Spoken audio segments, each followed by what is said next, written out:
In 1944, during the height of the Second World War, a German U-boat slipped beneath the waves and vanished without a trace. The submarine, known as U-455, carried 50 men on board. For decades, families, historians, and even the German Navy had no answers about what had happened to them. It was as if the sea itself had swallowed the vessel whole. For 66 years, U-455 remained a mystery. And then, in the waters off the Bay of Genoa, Italian diver Roberto Rinaldi made a chilling discovery. 400 feet below the surface, half buried in mud, lay the twisted remains of a submarine. The crew was still sealed inside.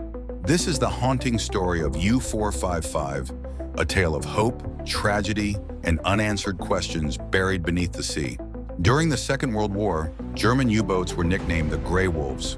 These submarines prowled the Atlantic Ocean, striking fear into Allied supply convoys. They operated in wolf packs, swarming merchant ships and leaving behind burning wrecks. Nazi propaganda celebrated these submarines as symbols of power and invincibility. Their crews were considered the elite of the Navy, men who lived and died beneath the sea. But the fate of U-455 told a different story. When Rinaldi and his team first laid eyes on the submarine, its bow was pointing upward, almost as if it had frozen in the moment of its last desperate ascent. The hull was encrusted with marine growth, hiding its identity.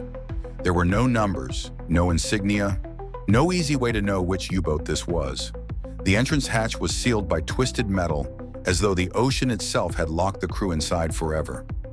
Realizing the enormity of what they had found, Rinaldi reached out to two submarine historians, Mark and Luke Breyer, curators of the Atlantic Wall Museum. Together, they began the painstaking process of piecing the mystery together. The divers could only learn so much from the wreck, so the team turned to military archives. In Freiburg, Germany, they uncovered records revealing that only 3 U-boats were unaccounted for in the Mediterranean. Among them was U-455, a Type VIIC submarine built in Kiel and launched in 1941. It was commanded by Hans Heinrich Giesler, a career officer who had guided his crew through both failure and success. At first, U-455 was assigned to the Norwegian coast, hunting for Allied vessels. Its first mission yielded nothing but frustration, but soon it was redeployed to the Atlantic. Here, the submarine finally found success, sinking 2 Allied ships, the British Workman and another cargo vessel. For a time, the crew of U-455 felt the pride of hunters who had drawn blood. But by 1943, the tide of war was turning. Allied forces had improved their defenses. Radar, sonar, and depth charges turned the hunters into the hunted. Many U-boats never returned from their missions. In January 1944, U-455 received new orders: enter the Mediterranean and disrupt Allied shipping. But to do so, it had to cross the Strait of Gibraltar, one of the most heavily defended waterways in the world. Waiting for nightfall, the submarine submerged and used powerful ocean currents to slip through the narrow passage. For 40 hours, it crept forward, avoiding patrols and minefields. Miraculously, it made it through. The crew must have celebrated that night, believing they had beaten the odds. But fate had other plans. Theories of a tragedy. Shortly after entering the Mediterranean, U-455 was ordered to the Italian coast. It never arrived. For decades, historians debated what had happened. Minefield accident. Some records suggested that German forces themselves had laid mines in the region, but secrecy meant U-455 may not have been warned.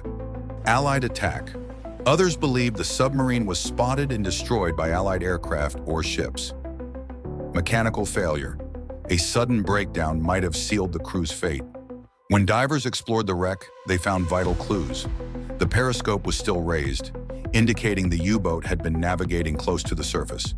The rear of the vessel was missing, consistent with a catastrophic explosion, but the exact cause remains uncertain to this day. In the archives, researchers uncovered the names of the men who sailed aboard U-455.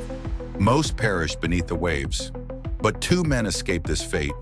Gerhard Schwartz and Helmut Spitzer had been reassigned to training duties before the final mission.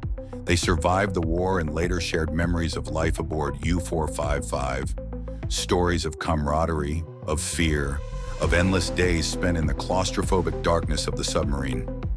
In his later years, Schwartz traveled to Genoa. Standing at the shoreline, He paid tribute to the 50 comrades who never returned.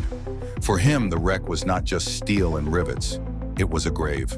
The discovery of U-455 was not just about identifying a lost submarine. It was about restoring memory, about giving names to men who had been forgotten by time. The submarine that had once been hailed as part of Hitler's invincible navy had ended in silence, buried beneath the waves. And today, U-455 serves as a haunting reminder. In war, even the hunters can become the hunted. Hey, history nerds, thanks for watching. Don't forget to like, subscribe, and hit that notification bell to stay updated on more deep dives into the past. Got any other historical mysteries you'd like us to explore? Drop them in the comments below. Until next time, keep exploring.